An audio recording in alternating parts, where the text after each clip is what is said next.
settle down? We don't have time for violence. We are finished with it. I don't see why we have to behave like children here. Nor do I. We have a responsibility. This is the remarkable thing about democracy. We are to decide on the innocence of a man we have never known before. We have nothing to gain or lose by this verdict. This is one of the points which makes us strong. We should not make it a personal thing. Thank you very much. Why do you thank me? We forget. It's good to be reminded. I'm just glad we're going to be civilized about this. Well, we're still nowhere. No, we're somewhere. Or getting there. Maybe. Maybe. Any ideas? I think maybe we should try another vote. Mr. Foreman? That's all right with me. Anybody doesn't want to vote? Let's vote. I want an open ballot. Let's call our votes out. I want to see who stands where. That sounds fair. Anyone object? I'll call off your jury numbers. I vote guilty. Number 2. Not guilty. 3. What do you think? Guilty? 4. Guilty. 5. Not guilty. 6. Not guilty. 7. Guilty. 8. Not guilty. 9. Not guilty. 10. Guilty. 11. Not guilty. 12. Guilty. That's 6 to 6. I'll tell you something. The crime's being committed right in this room. The vote is 6 to 6. I'd like to know why you all changed your mind. Emotion won't do. Why? It would seem that the old man did not see the boy run downstairs. I do not think it likely that the old man heard someone scream, "I'm going to kill you." Old man dream. And if the boy did scream he's going to kill, then we have the authority to prove that it might not really mean he's going to kill. Let's take it to the judge. Let the kid take his chances with 12 other guys. 6 to 6. I don't think we'll ever agree on anything. It's got to be unanimous. And we're never going to convince her. At first, I was alone. Now 5 others stand beside me. There is a doubt. You can't ever tell me that there's a doubt. Because you know there is no doubt. I'd like to know why you changed your mind. Well, she seems so sure and has made a number of good points, while he only gets mad and insults everybody. Does the anger and the insult change the guilt of the kid? He did do it. Are you going to turn a murderer loose because one of the jurors gets angry when he thinks a murderer is being turned loose? That is true. There is a doubt. I don't think so. The track is straight in front of the window. Let's take that point. The L train would have made a low rumbling noise. L trains screech when they go around curves, so the old man could have heard a scream, which was high-pitched. And it's a tenement, so they have thin walls. Good, good. That's it. That's it. And what if the old man downstairs was wrong on the time, but he was right about whom he saw? Please, remember, there weren't any fingerprints on the knife. And it's summer, so gloves seem unlikely. That is the point. And it may have taken him a few seconds to get a handkerchief out and wipe the fingerprints away. You're right. This is a point. Why don't we time this one to see? Well, what are we timing exactly? I'm just saying that the old man downstairs might have been wrong on how long it took him to get to the door, but he was right about whom he saw running down the stairs. Now, it may have taken the murderer 39 seconds to wipe away the fingerprints and get down to the place the old man saw him. The boy, that is. This keeps getting better and better. We're trying to make things clear. One doesn't talk about quality when murder is involved. We reconstructed the old man getting out of bed and going to the door. And we timed that. Now let's reconstruct the actual crime. As well as we can reconstruct it. I think a murder could use up to 30 to 40 seconds pretty easily at this point. Let's reconstruct the killing. Yes, let's.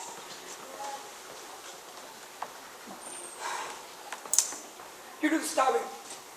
And why don't you be the one that gets stabbed? You're younger than I am.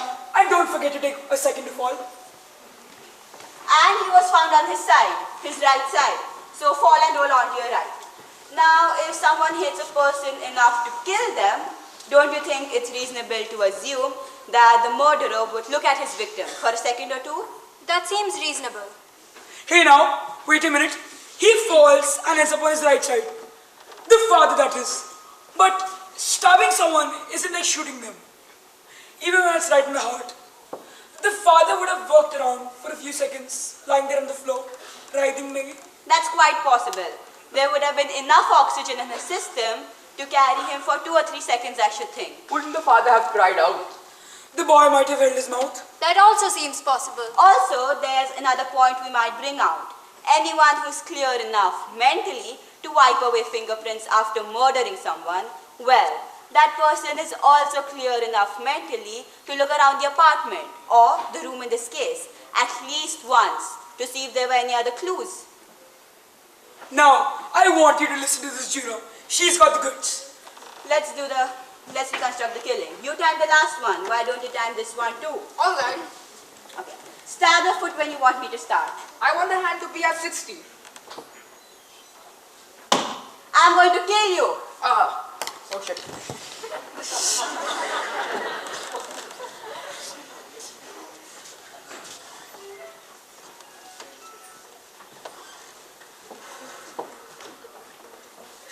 Stop.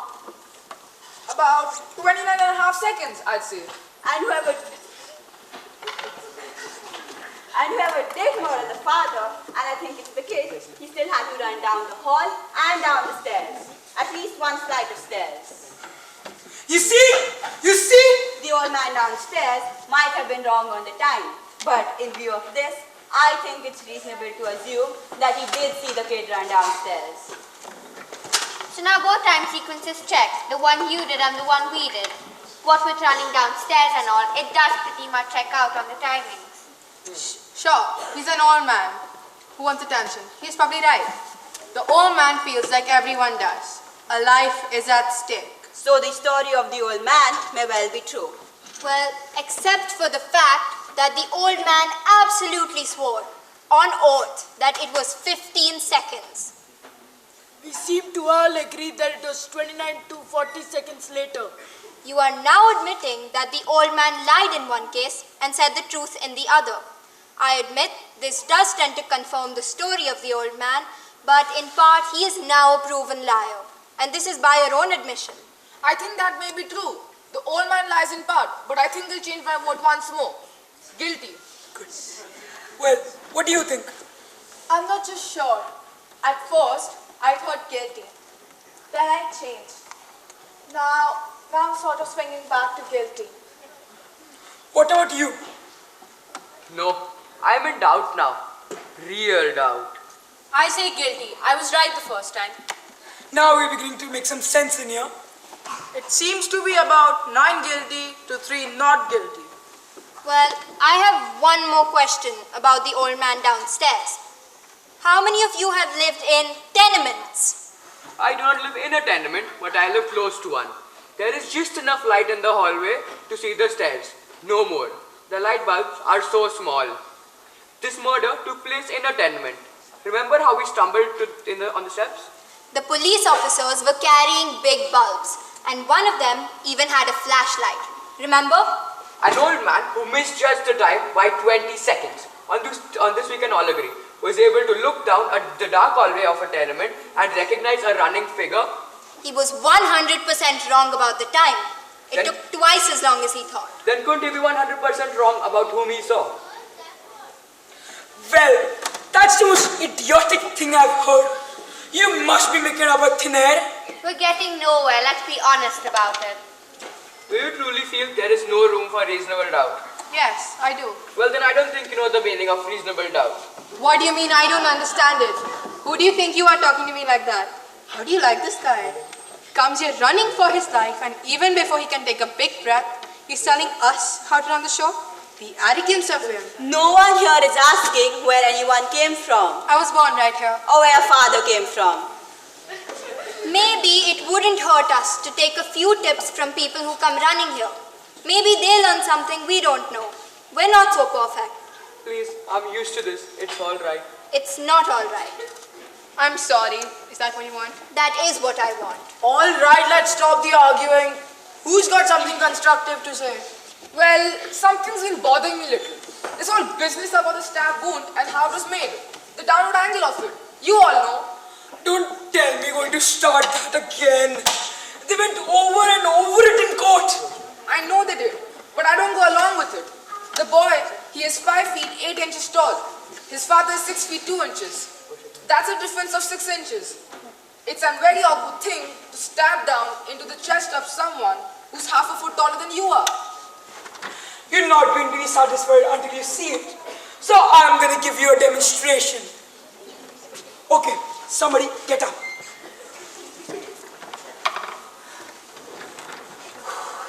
Now, look closely. I don't want to have to do this again. Is this 6 inches? It's a bit more than 6 inches. Let it be more. Look out! That's not funny! Okay, nobody's hurt, are they? No, nobody's hurt. Now, there's your angle. That's how it stabbed a taller man right in the chest, and that's how it was done. Down and in. Take a look at it and tell me if I'm wrong. Down and in. I guess there's no argument. Did you ever stab a man?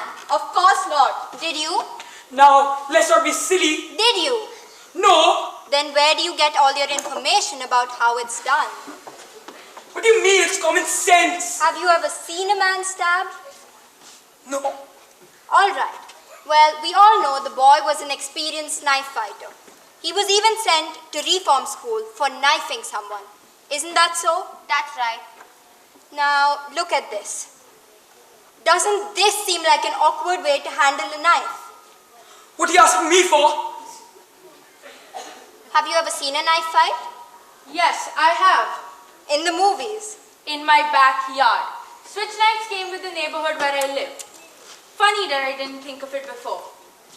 Anyone who's ever used a switch knife would never have stabbed at a downward angle. You don't use switch knives like that. You use it underhand. Then he couldn't have made the kind of wound that killed his father. I suppose it's conceivable that he could have made the wound, but not likely. Not if he had any experience with switch knives. And we know that the boy had a lot of experience with switch knives. Well, I don't believe it. Neither do I. You're giving us a lot of mumbo jumbo here. what do you think? Well, I don't know. What about you? I mean, Well, okay, before we decide anything, I'd like to pull all of this together. This should be good. She has a right. Let her go ahead. I want you all to look at this logically and consistently. We have guilty. I want to know, is the boy smart or is the boy dumb? What do you mean? The night of the murder, the boy bought a knife, a switch knife. It would then take a very stupid kid to go and murder someone, his own father, with an instrument that everyone would associate with him. I quite agree. He's dumb. Well, if he were dumb, then why did he make the kind of wound that an inexperienced man would make with a knife? To murder someone must take great emotion, great hatred. And at this moment, a person would handle the knife as best as they could. And a trained knife fighter would handle it as he or she had been trained, underhand. But this boy is a very smart boy. He is smart enough to make the kind of wound that an amateur would make. This man is a smart man. He is smart enough to wipe the fingerprints away. Perhaps even smart enough to wait for an L train to go by in order to cover the noise. Now, is the kid smart or is he dumb?